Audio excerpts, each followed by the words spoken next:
morning, good afternoon, good evening, and welcome to all of you who are joining today for my live, where we are going to be discussing about the art of assertive communication. Now, if you all don't know me, my name is Megha, and I am an executive and a leadership coach, as well as a personal development coach. Now, as part of my training, I get asked a lot by a lot of you asking, saying, how do I become assertive? I mean, everybody tells me to become assertive in my communication, but I'm not sure how I can go about it. So in today's presentation slash lunch and learn, I hope you get to understand a lot of the assertive techniques that are out there, the way to say no to somebody, and how to accept criticism. So let's get right into today's presentation. Give me 1 second.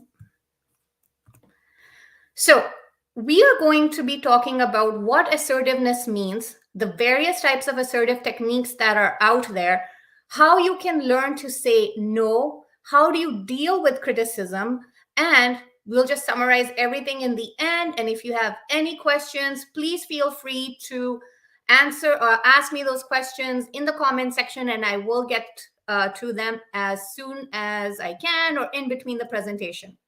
So let's understand by asking ourselves a critical question. What is assertive communication?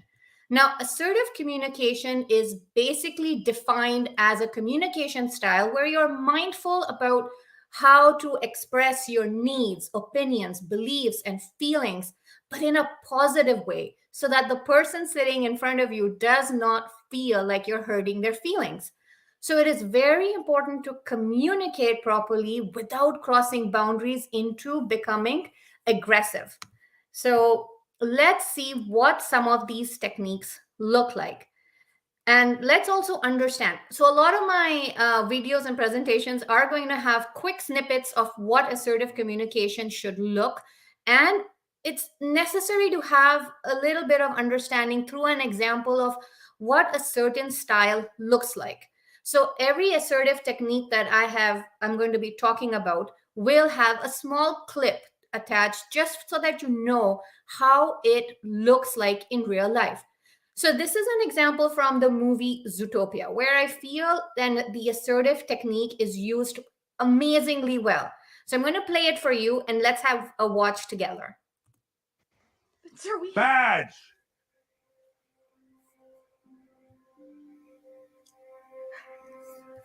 No. What did you say, Fox? Sorry. What I said was no. She will not be giving you that badge. Look, you gave her a clown vest and a three-wheeled joke-mobile in 2 days to solve a case you guys haven't cracked in 2 weeks? Yeah, it's no wonder she needed to get help from a fox. None of you guys were going to help her, were you? Here's the thing, Chief. You gave her the 48 hours, so technically we still have 10 left to find our Mr. Otterton. And that's exactly what we're going to do. So, if you'll excuse us, we have a very big lead to follow and a case to crack. Good day.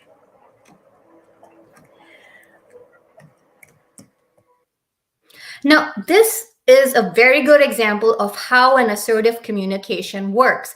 You can see the fox use a very steady pace of tone. He wasn't very condescending, and he got his point across. So this is exactly how we have to learn to become assertive using a positive body language and a proper tone of voice. Now, let's get into the different types of assertive techniques that are out there. Now, your first one is your basic assertion technique. You will utilize this in your day-to-day life where you're expressing your opinions to anyone around you. So it could start with statements like I. All of these statements in your basic assertion techniques have to begin with I. So a typical example would be, I haven't thought about this, but let me give it another thought. So what you're doing is you're communicating to the person in front of you that you've accepted what they're saying. And at the same time, you're going to give yourself a little bit of space to understand if it really applies to you. Let's see this as an example. And I've got this from the movie Despicable Me, where the girls are telling Gru of how they are not going to do something. And it is done in a very assertive way, though they do have a little bit of, they use a little bit of sarcastic tone in there, but given that they're kids, it's absolutely fine. So let's have a look at what this assertive technique looks like. Girls, let's go! Time to deliver the cookies. Okay, but first we're going to dance class. Actually, we're going to have to skip the dance class today. Actually, we can't skip the dance class today. We have a big recital coming up. We're doing an excerpt from Swan Lake. Yeah, Swan Lake. That's fantastic. Wonderful. But we are going to deliver cookies. Come on. No, No. we're not going to deliver cookies until we do dance class. So in this technique, she was able to use the assertiveness to get her point across. And eventually, if you watch the movie, you do know that they actually go into the dance recital because she was being assertive. Now, basic assertive techniques are also used in when you're trying to stop somebody from overpowering you in trying to do something that they want. So a basic assertive technique just uses I statement where you're acknowledging the person's opinion, and yet at the same time you are letting the other person know that you are going to think about what is being said to them. Now, the next one is an empathetic assertion technique. Now, we all know empathy is used in when we're trying to be very mindful about the person's feelings, needs, and communicate and their thoughts while we're communicating with them. So, an empathetic assertion technique utilizes empathy as that feeling and communicates it back with your own needs. And an example would be, I know you're going through something in your life, but I do hope that you can help me with this. Now, in an empathy assertive technique, you're utilizing a lot of emotional words to kind of get your viewpoint across, and yet at the same time you're going to be understanding that where this other person coming from has to be acknowledged as well. So let's see how this actually looks like. Maximus, You've got to be kidding me. look, today is kind of the biggest day of my life. And the thing is, I need you not to get him arrested. Just for 24 hours, and then you can chase each other to your heart's content, okay? So as you can see here, she was able to communicate her need while addressing the needs of the horse. And if you watch this movie Tangled, you would know that the horse is trying to get the person, the guy. So she's telling him that I know you want to get him, but can you please help me with this? And that is where an empathy technique comes from. You're understanding the needs of the person in front of you while communicating your own needs. Now, the next one is a consequence assertive technique. Now, in this technique, most of the times you would see the parents using them because we're trying to give consequences to a behavior that we do not want to see in our children. But you can also use this in your personal life. And consequence assertive technique is one of the strongest forms of assertive techniques out there because you're acknowledging something that was done and you're attaching a consequence to it. And generally, it's not a good consequence. It's basically you telling them that if they do not correct their course of action, another action would be set in place, which is not going to be beneficial to them. And there are a lot of negative connotations attached with this assertive technique because you generally do not want to hurt the feelings of the person in front of you. But sometimes when boundaries are getting crossed, then this is an assertive technique that will definitely help you to stop people crossing those boundaries. Now, an example of this would be like a parent or a teacher telling a child, if this occurs again, you've left me no choice but to let somebody know that this situation has occurred.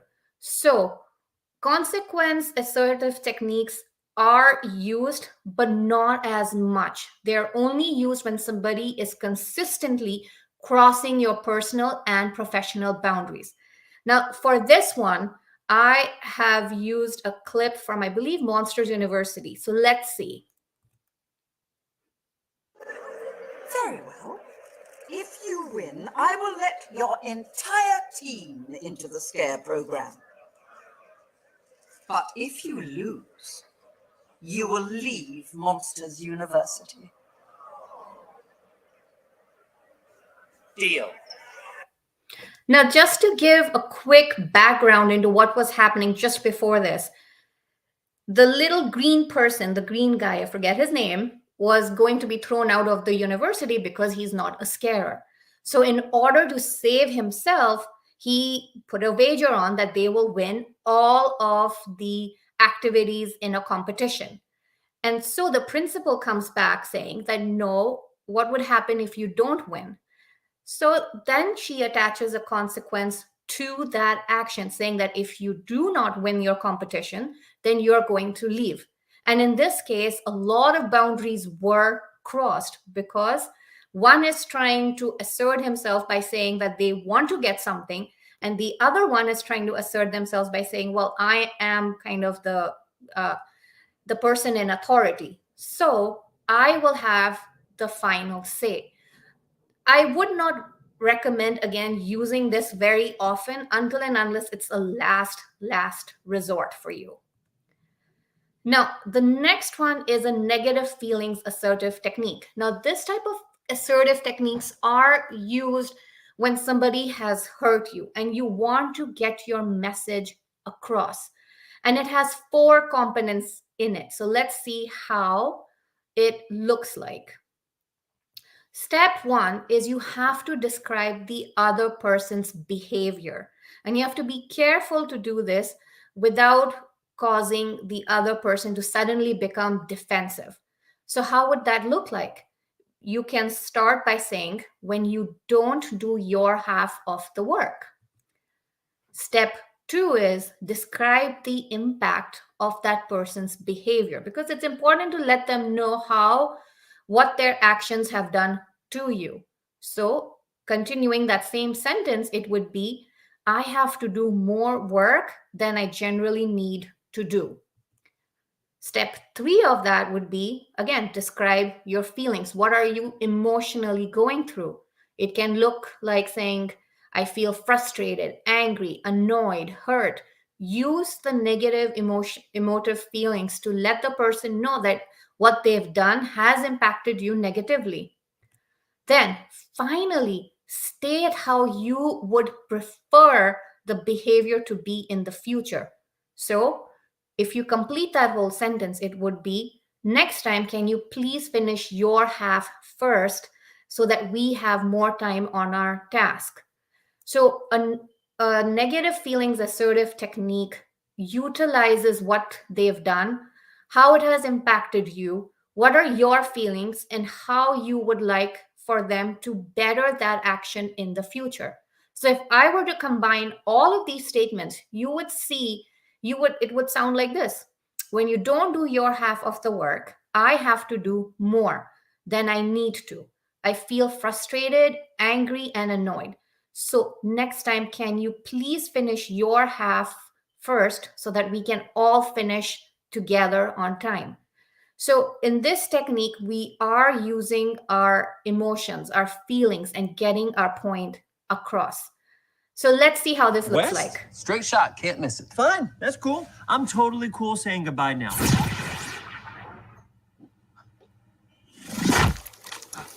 So, as I crashed into the cold, dark water of the Pacific, I realized a few things. A, I have no idea where I'm going. B, saltwater stings. C, I shouldn't even be on this planet right now, but I am. Why? Because you shot me. I know. You shot me! All right, I heard you the first time. You don't have to pile it on. Good grief. I'm wet, I'm cold, there's a fish on my head, and clearly I'm not going to be able to do this on my own. All right, get in the truck. Really? You're going to help me? I guess it is a little bit my fault that all this is happening to you. Not a little bit, entirely. It is entirely your Okay, fault. it's entirely my fault. Are you coming? Yes. So as you can see, it is a kind of a good example to give, because Sonic the Hedgehog was able to communicate across what he was feeling, the impact of his friend's actions, and what he is expecting the behavior to be.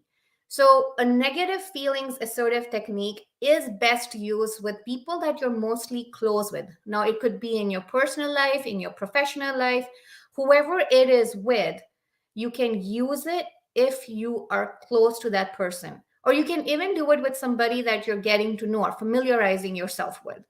So, negative assertive technique focuses plainly on your emotions and feelings and how you would like the person to change their behavior.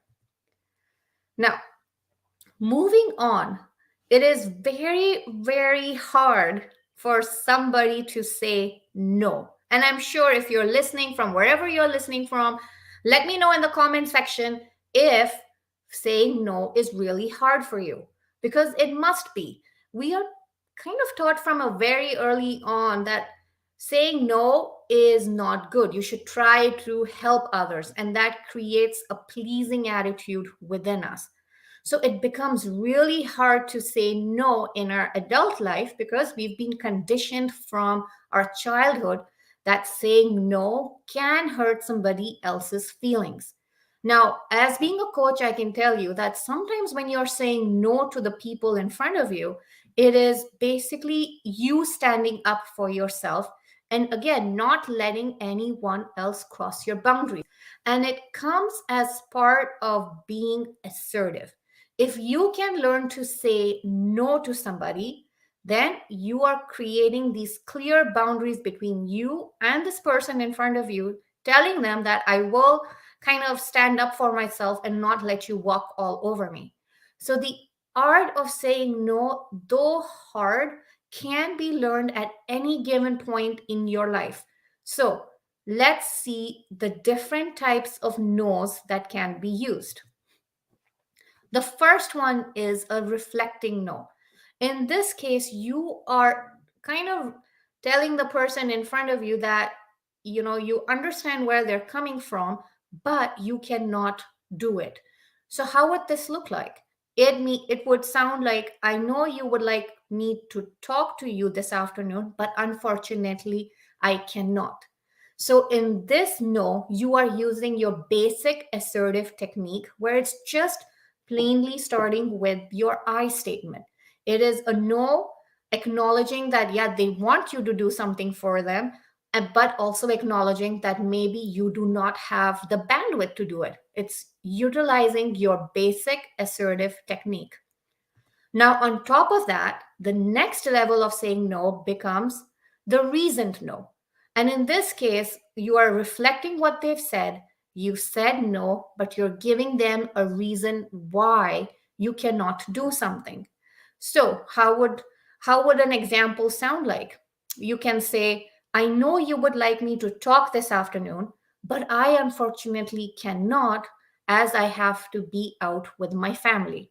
So now you've given them a reason of why you are saying no. And this one is this is the type of no that we say a lot to people in our lives. We like to give reasons for why we are saying no. And this is the easiest one to fall back on. Say no to somebody, do not hurt their feelings, but give them a reason why you've said no. Why would somebody want to just hear no and be left not knowing if you're just saying for the heck of it. So you can give a reason to somebody and then let them know that you've listened to them, but right now you are not available to help them with whatever they are asking help with. Now, the next layer of kind of saying no to somebody is your rain check no. So this one is basically building up on your reflecting no, your reasoned no, and a rain check no. which basically means you've said no to somebody, but at the same time, you're acknowledging that maybe at a later time, whatever they have asked for could be done together. So in that same example, if I were to build up on it, it would sound like, I know you would like me to talk this afternoon, but unfortunately I cannot because I have to go out with my family. But how about tomorrow evening? Now, when you are using this type of a no, you are again using an assertive technique saying, I heard what you said. I know that you want me to talk to you. I cannot do it now, but I have another time available where I can chit chat with you and have a conversation with. Now, this type of a rain check no is also one of the most used no's in any sphere of our life because we do not want to hurt the other person's feelings. So we try to find a time which is beneficial to all of the parties involved, and we give them an availability of when we can have that communication with them. So the rain check no and the reason no, as being a coach, I can tell you, are the ones that I would recommend utilizing more in your personal and your professional life because it kind of doesn't hurt the person's feelings. It gives them an assurance that you are considering what they are saying and how you can help them in the future. So the rain check no, the reason no are the ones you should absolutely utilize as part of being your assertive technique communication. Now, I'm going to use the same clip I used in the beginning of the presentation when I was talking about how assertiveness looks like. And in this video, again, you can see the same sort of no's being repeated. So let's see how it actually sounds like when somebody is using a reasoned no and a rain check no. No. What did you say, folks? Sorry, what I said was no. She will not be giving you that badge. Look, you gave her a clown vest and a three-wheeled joke mobile in 2 days to solve a case you guys haven't cracked in 2 weeks? Yeah, no wonder she needed to get help from a fox. None of you guys were going to help her, were you? Here's the thing, Chief. You gave her the 48 hours, so technically we still have 10 left to find our Mr. Otterton.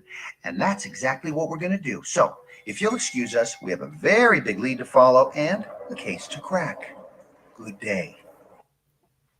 So, as you can see, the no that the fox uses falls upon the reasoned and a rain check, which a rain check in the way that he's saying, we still have 10 hours left, so we're still going to do the work that you've asked us to do. So you cannot kind of use your authority and tell us that we don't have a right. So that is your rain check no. And before that, he is giving a lot of reasoned no's of why they are not going to follow through on something. And these are assertive techniques that I can highly recommend to you by saying use them in your professional life. Use them because it creates, again, boundaries, and it communicates to the other person that you have their best interest at heart. Yes. Somebody is asking me if this session is going to be recorded. Absolutely, yes. This session is getting recorded. It will be available on my YouTube channel. And I do tend to post this tomorrow as part of a LinkedIn post. So you will be able to see this as a recorded version as well. Now, moving on. Thank you so much. Thank you so much for finding this session beneficial to you. I really appreciate it. And I hope that all of the techniques that I'm talking to you about become useful, not only in your professional life, but also in your personal life. So moving along, we're going to learn how to deal with criticism. Now, this is something that a lot of us struggle with. And when I am coaching clients, it is at this point when they've received criticism that they feel really hurt because it's coming from somebody they either trusted or respected. Now, dealing with criticism is also an art, similar to how you say no to somebody. So deal with criticism in a positive way, but also remember that nobody has a right to cross your boundaries. So be mindful of when somebody is crossing their boundaries and learn to stand up for yourself. And I'm going to show you exactly how to do that. But first, I have a quick definition of what criticism means. Now, it comes from a Greek word which describes a person who offers reasoned judgment on analysis, value, interpretation, or observation. Now, to accept criticism maturely, we need to be able to accept feedback, which sometimes can come to you as being constructive and it can come to you as being destructive. So you have to know where the person is coming from, what do they have for you in their heart, and then move forward. Now, before I go forward with this, I just want to kind of make one point. When I'm coaching clients, they tend to tell a lot of people, like they tend to tell me that they listen to a criticism from a lot of people. And I go back to them and I tell them, find the one person who is your mentor, because that mentor will always have good intentions in their heart. You don't need to accept everybody's criticism. But if that one person comes back and tells you, hey, maybe you can work on this a little better, then accept it, work on it, and move forward from it, because that criticism is actually what you need to grow as a person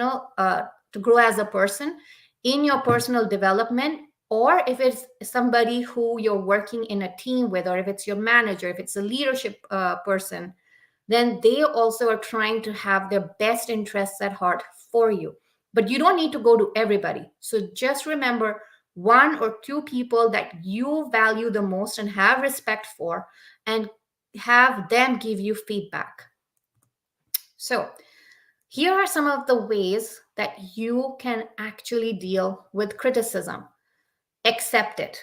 Sometimes the easiest way to accept criticism, again, if it's coming from somebody you value and trust, is to accept it. And accept that you're not perfect and that the only way you can learn is by somebody telling you that, hey, you did make a small mistake. Let's try not to do it again. Remember, thank the person for their feedback, because they took time to come out and let you know that you did something which may not have been appropriate. So give them the thanks that they deserve. Focus on yourself inwards, get better, and learn from that mistake. So the first one is to always accept the criticism. The next one falls back on one of the assertive techniques we were talking about, and it's called the negative assertion technique. In this one, you're not only accepting the criticism, but you're also openly agreeing with them. And the skill involves calmly agreeing with the person in front of you and not apologizing for yourself. Because remember, you are who you are. Maybe they're coming at you from a different perspective and you don't agree with them. So do not feel demolished by a criticism. And this is how you can deal with it. For example, if somebody comes to you and says, your desk is really messy, you are very disorganized. So you can reply back to this criticism by saying, yeah, it is true, I'm not very tidy. But what you've done here is you've deflected that whole conversation back to them by saying, you did call me disorganized, but I am agreeing with you that I am not. But I'm not going to let you walk over me because I don't fully agree with the whole statement that you made. And this is a negative assertion technique. So utilize it as part of you standing up for yourself. Agree with part of the statement, disagree with the rest of that statement. The next one is a negative inquiry, which means you are actually looking at the criticism and asking them to be more open about why they gave you that criticism. So you're asking them more questions. Now, if the criticism is constructive, the information can be used constructively, and the communication is generally improved between you and that person. Now, if somebody criticizes you for who you are or something that they do not agree with, say, your personal traits, your values, or morals, then it is absolutely okay to stand up for yourself using a negative inquiry method. So, an example would be, you'll find this difficult, won't you? Because you are shy.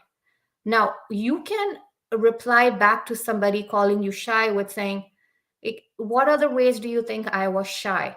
So, what exactly you are doing in this is you're asking this person to give you more examples for what they have noticed. Because again, you're not sure if this criticism is constructive, or if this criticism is not coming from a good place. Are they are they looking to put you down? What are their intentions behind saying something which you are not agreeing with?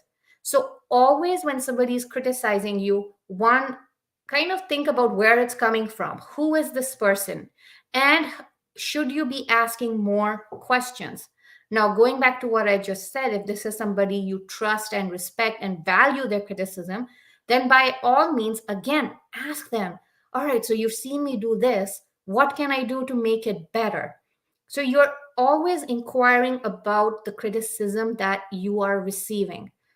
And this one, I would suggest a lot of my clients to use too, mostly because it allows them to take a look inwards, form an opinion or judgment within themselves, saying, yeah, maybe I can improve on this a little bit and make those necessary changes. Again, it also depends on who it is, like I keep repeating myself, but it depends on who has given you this criticism. Now, finally, the best way to deal with it is absolutely disagree with it, because who knows, this person is giving you destructive criticism. Maybe they don't have their good intentions in heart for you. So this technique involves completely disagreeing with it and then stating your opinion after it. And the key is to not become aggressive, because when you're getting criticized, it is very easy to become aggressive, and because your defenses are going up. So as part of your body language, it is very important to not showcase aggression. Use an assertive tone of voice, which a lot of the videos I showcase to you are doing. It's a steady pace of tone, disagreeing, agreeing, whatever it is.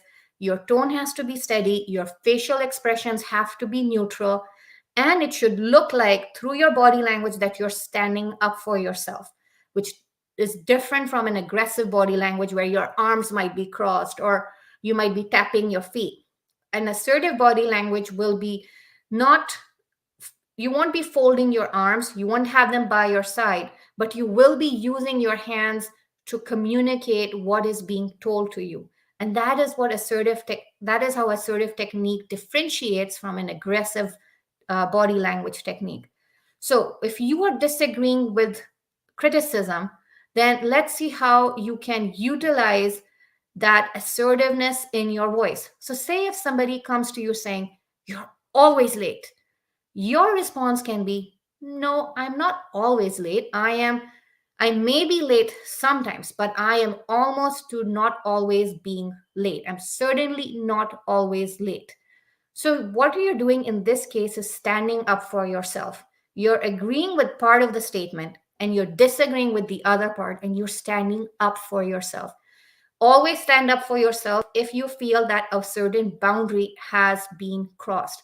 Remember, dealing with criticism is hard, but becoming aggressive and making the situation worse can only backfire on you. When you are using assertive techniques, you are letting the other person know that, yeah, I know what you're doing, but I'm not going to let you walk all over me. So, dealing with criticism, again, either you can agree with it, you can have a negative assertive technique style in it where you're kind of letting the person know, nah, I agree with you partly and not partly too.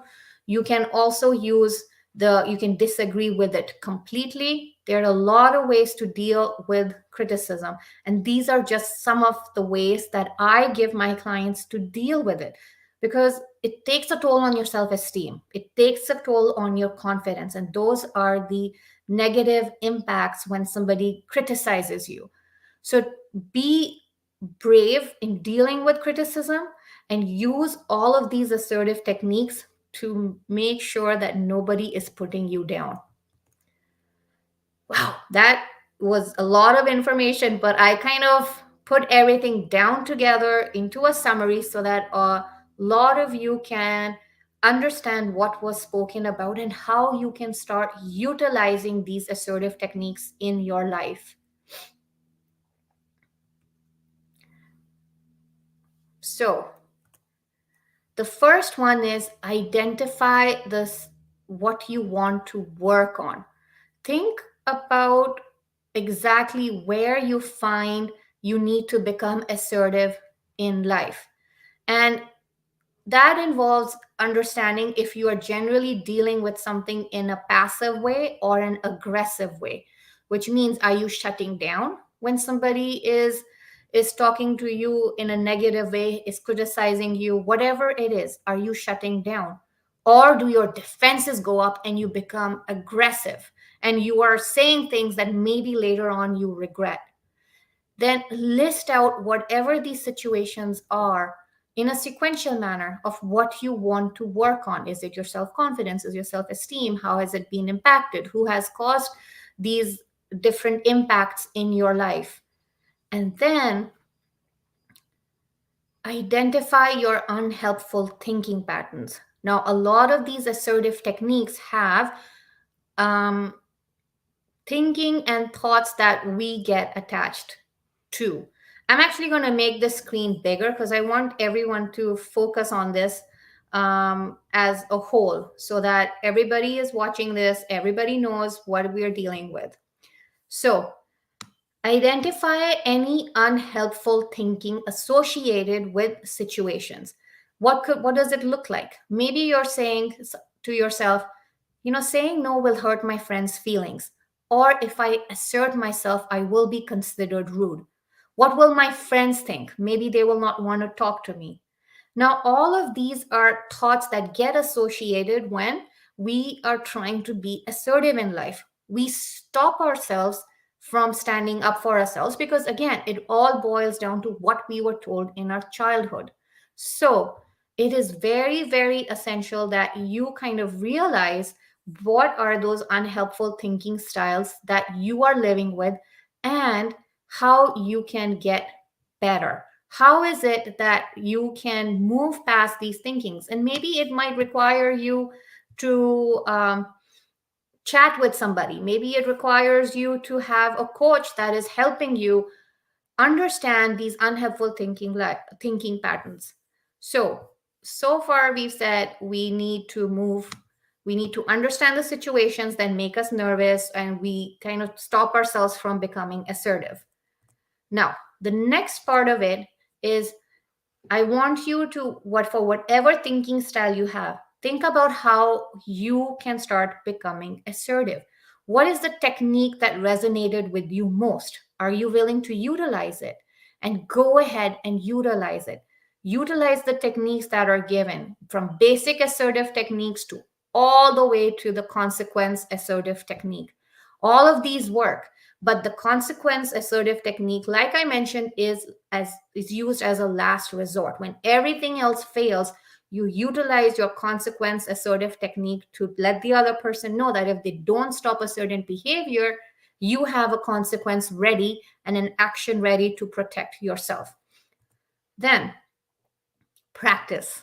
You cannot become assertive in one day.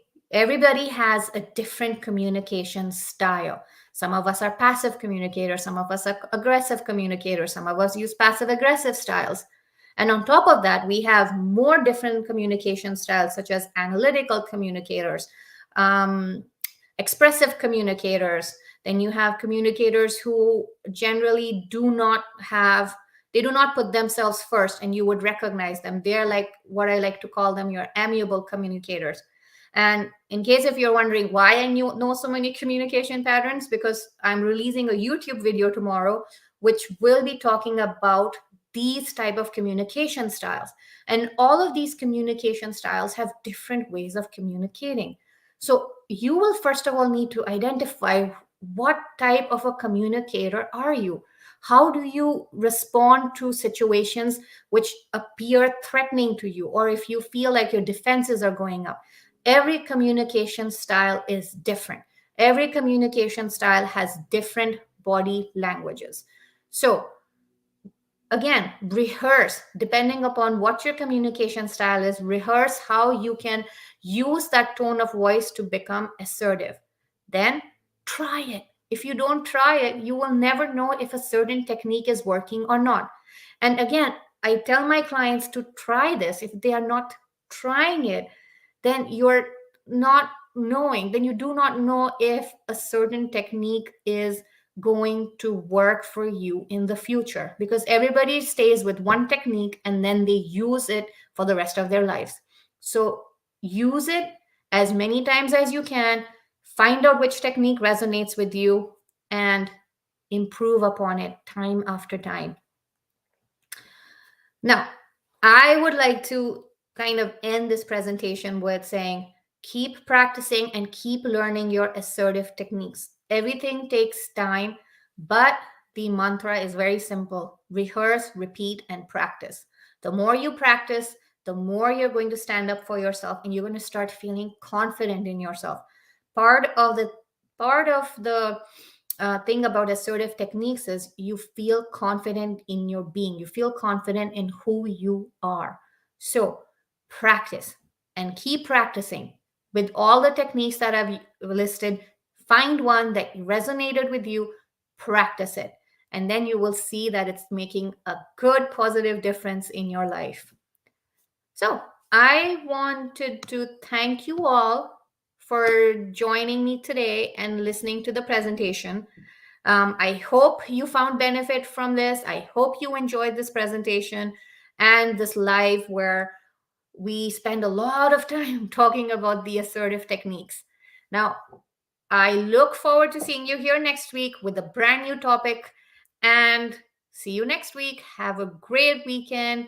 Enjoy yourself and try practicing the assertive techniques if you can, and let me know if your connection with me on LinkedIn, let me know that you utilized it and how it went for you. If you are on Facebook or YouTube, again, leave me a comment and let me know that you utilized the techniques mentioned and how you felt after you stood up for yourself.